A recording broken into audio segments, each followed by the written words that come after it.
اتقوا الله ما تقانا خشيو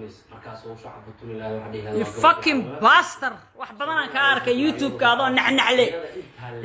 لكن ده كوا كتصايا نوع عاجا إن لا إسكا إلاليو نوع عاجا وحد كتيرته أيجا تهوس باستر كايلة دقيسة السلام عليكم ورحمة الله السلام عليكم كجبتي باستر السلام عليكم ورحمة الله تعالى وبركاته أصحابتا كسو دوادا معلم channel أصحابتا عصبان سو دوينا كوي هون رجوغنا وتماسنتين رجوغي تانكينا أصحابتا حارة إنان سدح قدو كسوكو ديال كان عصب كدح قرحاي كبتا حاجي أو أنا غانا قفكتاي iyo wadaadka la Soomaaliya Sheekh Badada oo reer Nairobi طبعا dagaalkan wuxuu ka soo bilowday kabta xaaji ayaa soo fadhiisatay barteeda Facebook laba maalmo ka hor marka waxay ka sheekaysay dhacdo lacag ku aroorisay hadda ka hor waxay kala kulantay qaabkii u istaagtay iyo runtii marxaladii markaas lagu jiray iyo hadda wajiga cusub ay maada marka wadaadku waa fiiriyay wuxuu dhahay qoftan sadaqay la baxday qof wax ku sadaqaystay xoogeeda iyo maalkeeda gelisay way haddan u sheegaysaa laakiin kabta xaaji soo fadhiisatay waxa ma reeban ayada oo aragteen aflagaado caay kabta xaaji hadii xanaado qofka walaalka waay sheekh waay dada dhashay iyo reedeynay la waay ma taqaano ay ku gali meel ay kaaga soo haray ayada marka anyway fikir kabta xaaji ayaan rabnaa inaan falanqeyn kow iyo wadaadkan Sheekh Badbaado aragtidiisa diineed markaas u fiilis kabta xaaji horta qofka marka aragtid inuu qaldan yahay oo kabta xaaji waxay ka sheekaysay farxi ka badan ka wada kabta xaaji ka fahmaynin waxay ka sheekaysay waxyaabo badan oo runtii ay soo martay duruufiya adkaa ay wax ku soo aroorisay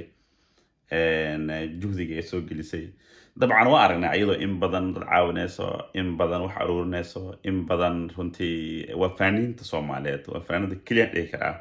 dadka dhibaataysan u kacdo markaas u fiilis haddana waxay kala kulantaa caqabado oo aad u farbadan dabcan marka dad u kacdid caqabado la kulmi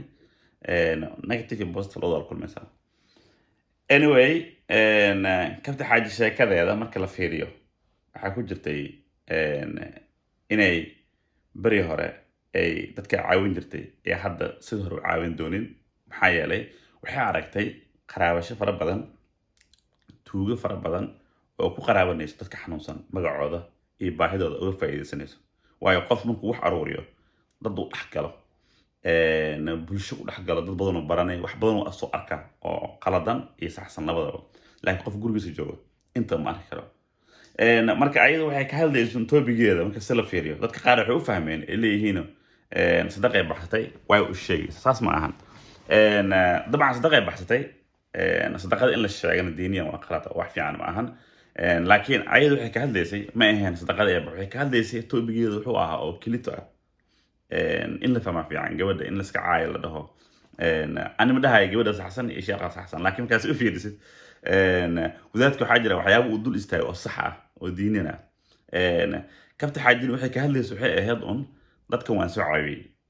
isbilinga hore qofku ahaaday iyo soo ahaaday dad badan soo caawiyay laakiin hadda kadib waxaan rabaa qofka la caawinayo in qof la ka saayo lagu hagaajiyo wixiisa oo haddii rabo xitaa lacag loo qeyrado mishaar loo qoro oo lacagta la aruurina lacag laga siiyo qofkaas maadaama uu hadduu xoogiisa daqaysanaynin waayo waxay aragtay dad badan oo saacini sheegay ku qaraabanaya dadka xanuunsan magacooda qof markuu saa yahayna waxa fiican aragtidiisa in lagu ixtiraamo lagu tixgeliyo aan soo laabtay Sheekh Badbaado wuxuu dhahay gabadhan sadaqay baxsatay way u qeylneed dad badan waxaan arkay horta aniga si oo u fasirtay si qaldan laakiin in dhanka wanaagsan laga fiiriyo ayaa fiican mooyee dhanka xun laga fiiriyo ma fiicno gabadhan Sheekh Badbaado dad badan waxay dhaheen gabadhan way u soo qeylinay way ay intii soo fadhiisto baraha bulshada ee ulada dadka sadaqaya la siin way ay macnaha ay sadaqada dadka u reebay way sadaqada ay baxsatay u sheegaysaa ayaduna waxay ka hadlaysaa waxay u ahaa sadaqa baxsada laakiin way fiican ku baxsada oo yaan dhicin dad badan ayaa jira oo dadka dhaco oo khiyaano ama ku qaraabto magaca qofka xanuunsan marka hadda su-aasha waxay tahay kabta xaaji iyo sheekh waxay isku dagaaleen horta kabta xaaji sheekh way soo caysay waxaan dhihi lahaa walaalay wadaadkan wadaad Soomaaliyeed waa u gaftay culimada in loo gafo wax fiican ma qof mar hadduu sheekh wato ma qabo in loo gafo runtii wax fiican ma ahan meel uga dhacday horta raali geli marka koowaad asagana waxaan dhihi lahaa on de hadallada marka aragtaan dadka qaar asaga ma aha YouTube inta badan ama dadka u badan dhanka naftiifka u badan YouTube waa lagu wada jiraa dad badan ku wada jiro haddana dadka macayaan ama aflagaadeeyaan ama ku xadgudbaan oo qofka aragtidiisa iyo wixiisa u daayaan laakiin in qofkii uun liska xagto liska caayo maanta kulli oo wuxuusan ahayn laga sheego wax fiican ma ahan ka fiirsada waxyaabaha laga hadlaayo Ethiopia laga hadlaayo waayo gabadhan waa qof farxii ka weyn waxaan u gartay on inay tahay qof soo gubtay soo ololay runtii in badan arrintan ku jiray haddana qaatiki istaagay uma anin shakhsiyan martuu arkay waayo qofka way adag tahay inaad dad caawisid maanta kulli u kacdid waqtiga u hurtid oo ururisid in badan waxaan aragnaa iyadoo intaasoo qof lacag u aruurinayso caawinayso garab istaagsan hiil iyo hoole taagan ubaa aragnaa inta badan haddana saa inay sheegay caqabada la kulantaa laakiin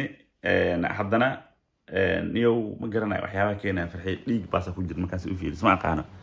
ma reedeni la saane ama kaligeed la hada fahmi waayo laakiin kuma sii fogaanayno reedeni la hal ahaada oo ogay farxi ka warna reedeni la tahay laakiin dhiig baas waxa ku jira oo mar haddii xanaaqdo control ma laha oo ay tufi aydan waxaan ku ammaan inta badan waxay tahay waxaan dhihi jiray waxay dhahaan waayo roosafi oo qofka uurkiisa ku jiro inuu banaankeena jecesha wax gudaha lagu haayay wax la qarqariyay ma taqaan farxi ka warna tuuga data tuuga dhihi sheekada sheekay ku dhihi mureen data mureen ku dhihi qofkan ka xishoob qaraabatiina reedeni la waayay inay sheegay wax ma taqaan waana faaniinta farkutirska aan dhihi karo fanaaniinta Soomaaliyeed ay badan yihiin laakiin waa fanaanka ama kaligeeda fanaanada Ilaahiyo oo dadka caawiso u istaagto dad badan ay caawiso ayadii iyo qeyr la siiyo laakiin haddana caqabadaha iska badan yihiin duruufiya iska badan dadkii waa iska dhibaataysan yihiin aflagaada badan la kulantaa waxaan dhihi lahaa on aan hay ku raaligelin farxi ka warhaalaha sabana ku xiran adigana de wadaadka usoo gaftay raligeli video antu kusoo gaara farxi ka war kolbiit wala soo gino kusoo gaara ogahay laakiin raali haw sabana ku xiran wadaadka asaga ah inta ku gaftay kala noqo wadaadka aadi usoo gaftayna aacayse walahi subhanahu wa ta'ala bismillah farxi ka war in la taabto qofka taabto si u taala aflagaadadeeda macnaha wixii afkeeda soo mara waa ku dhihi ayada hadii hees ku soo qaadanay ilka casay nasiiba leedahay marka asxaabta waxaan dhihi lahayn un farxi ka war fikirkeeda horta saas uu ahaa oo waxay isdhehayso dadkan la qiyaanay ka reeb ummadan dadkan waxay u fasirteen sadaq la bixi way u sheegaysaa marka kuma sii fogaanayno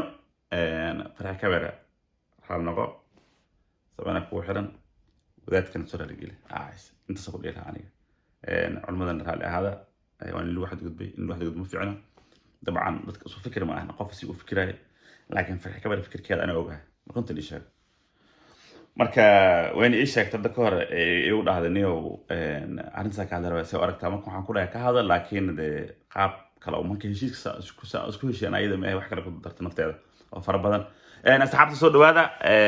haddii tahay markuu rajana ka soo boqotay fadlan subscribe ina saar